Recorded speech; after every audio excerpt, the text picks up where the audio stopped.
March 8th is International Women's Day. The first International Women's Day took place in 1911, just over 100 years ago. Most of us know that this day celebrates the social, economic, cultural, and political achievements of women. This day also marks a call to action for accelerating women's equality. I'm not going to go through the history that women first achieved the right to vote when Congress passed a bill on June 19, 1919, and ratified it on August 18, 1920, giving women the right to vote. And I'm not going to tell you that even today, women only earn about 85% of what their male counterparts earn. What I am going to do is share a very personal story about unequal treatment of women that they faced years ago. The story is very personal to me because it's about my mother, who was born in 1923. And if she were here today, she'd be 101 years old. So stick around. If you're new to my channel, I just wanted to say welcome. I'm building a 1/12 scale model of a Sears Kit House. And I like to tell stories of what life was like about 100 years ago while I'm building this model. So first, what is a Sears Kit House? Well, they were sold in kits by Sears Roebuck between 1908 and 1942. Customers would purchase homes in kits, which included all the building materials needed to build the house. Customers would assemble the houses themselves. The kits were shipped out by rail to the customer's location in 30,000 pieces with 70 pages of instructions, just like a giant IKEA package. Sears said the customers could assemble the houses in about 3 months. This is the model of the house that I'm building. I have a few jobs to take care of today. I assembled the back wall next to the porch. Today I'll be adding some nails to add strength to this wall, as well as building the other wall assemblies which will divide the bedroom closet from the kitchen pantry. I glued up the wall assembly, and now I need to add a few nails to the wall assembly to add some strength to it. So let's get started.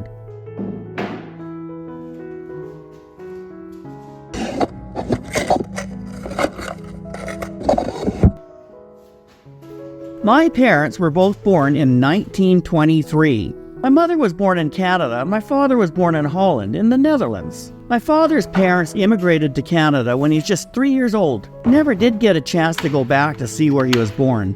In fact, my parents were simple working class people, and they didn't get a chance to travel too much. The Great Depression was a severe global economic downturn that affected many countries across the world. It started in 1929 and lasted until 1941. My mom would have been just 6 years old when the Depression first started. And in 1941, when the world was pulling out of the Depression, she would have been about 18 years old and recently would have graduated from high school. During the Depression, my father, like a lot of young men in those days, couldn't find work. These young guys would travel across the country looking for work. They were hobos.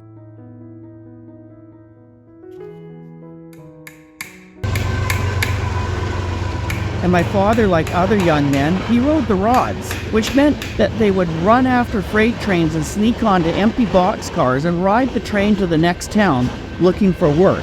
You might have heard the song King of the Road. That's what they're singing about. Hobos riding the rods or riding the rails. I'll put a link in the description for you so you can have a listen.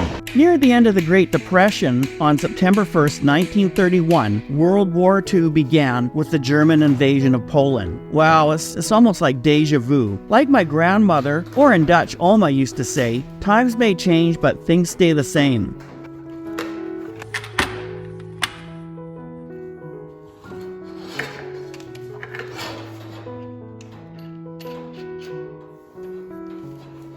With the war came a booming economy. My father, like most men, he found a job. He found the army. He was too young to be sent to Europe, so he served his time in Canada. Much of this time was spent in the same city where my mother was born and living.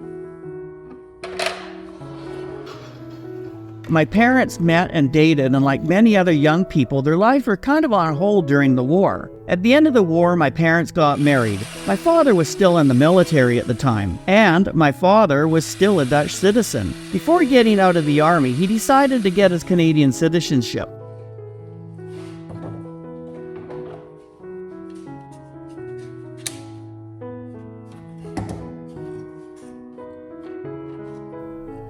Let's fast forward. I remember a day in the 1970s. My mom was sitting in her chair reading the newspaper. Yeah, we still had newspapers at this time.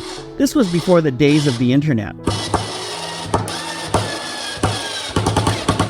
All of a sudden, while reading the newspaper, she jumped up and she couldn't believe what she was reading. There was an article about a woman who had married a man who had a citizenship of another country. When the woman applied for her old age pension, she was denied it because she was considered to have taken on the citizenship of her husband and was no longer considered a Canadian citizen. The article went on to say that if you were in this particular situation, you should call to ensure that you have Canadian citizenship.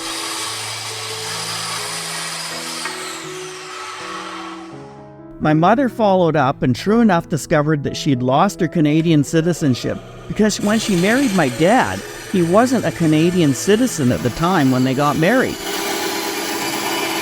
In the eyes of the Canadian government, she was considered a Dutch citizen. My mother had never been to Europe, let alone been to the Netherlands or Holland. She didn't even speak Dutch. But true enough, when my mother researched it, she discovered she was not a Canadian citizen. So my dad, born in the Netherlands, was a Canadian, and my mom, born in Canada, was a Dutch citizen. Well, so it seemed. In reality, the Dutch government would not recognize her as a Dutch citizen either. She was a woman without a country. She was devastated by the news. Shortly after my mother and father were married, this law was rescinded, but because my mother had married my father before the law was changed, it was still in effect at the time when they were married. She had to apply for her Canadian citizenship to ensure that she would be entitled to all her benefits that every other Canadian citizen was entitled to. I remember how devastated and hurt she was having to go to apply for Canadian citizenship like every other migrant coming across the borders. I think it was one of the worst things that ever happened to my mom, losing her Canadian citizenship simply because she was a woman. She had to swear an oath on the Bible and swear her allegiance to Canada and write an exam to prove she knew her Canadian history. It was a terrible thing she had to go through. I was a young teenager at the time and I felt so bad for my mother having to go through this ordeal. How shameful that some crotchety old geezers sitting in the government could create such laws. It's unacceptable. And today, it still continues to some degree. Hey, by the way, if you're enjoying my video and my stories, please hit the like button. As a new YouTuber, it really helps me out. Maybe even consider subscribing. I have another interesting story you might like about Sears Kit Houses and how they improved the lives of many Black Americans. I'll put a link at the end of the description, so you just need to click it if you're interested. We still see women's rights being decided by crotchety old men in the government. The perfect example is in the United States banning women their right to an abortion. What a tragic situation for any woman to have to go through to make such a decision. I'm not going to get into the debate of whether it's right or wrong. Only that woman going through that decision can make the call, and that call will be different from woman to woman. Whatever decision that woman makes, she shoulders that decision for all her life. I'm so lucky I've never had to make such a difficult decision. You and I can't say what's right or wrong for another person, but we need to be there to offer support as best we can, not criticism and not hatred. Who gives me the right to make a decision for another person anyway? I'm not God. I know many people like my father and my grandfather, and probably many people in your own family, serve their country so that we can be free and make our own decisions.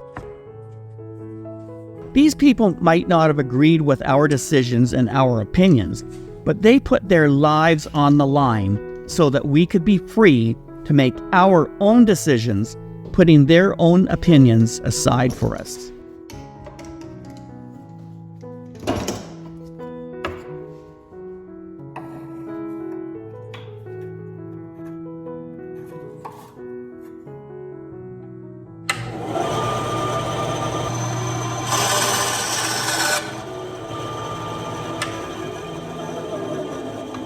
Many women have had to fight for the right to vote and the right to be treated equally, and many men and women have gone to war to keep and preserve these freedoms for you and me.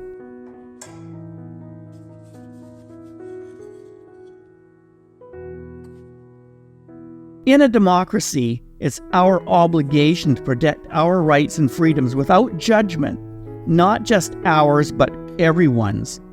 We only have to do this by voting. Many others had to do this with their lives.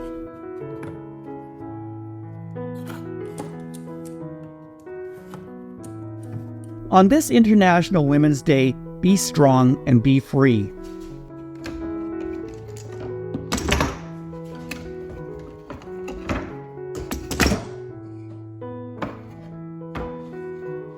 And there you have it. I've got the wall assemblies completed. I've taped them in place, and in the next video, I need to assemble and attach this portion of the model. And here's that link to the video I told you about. The one about how Sears Kit Houses changed for the better the lives of many black families in America. We'll see you in the next video.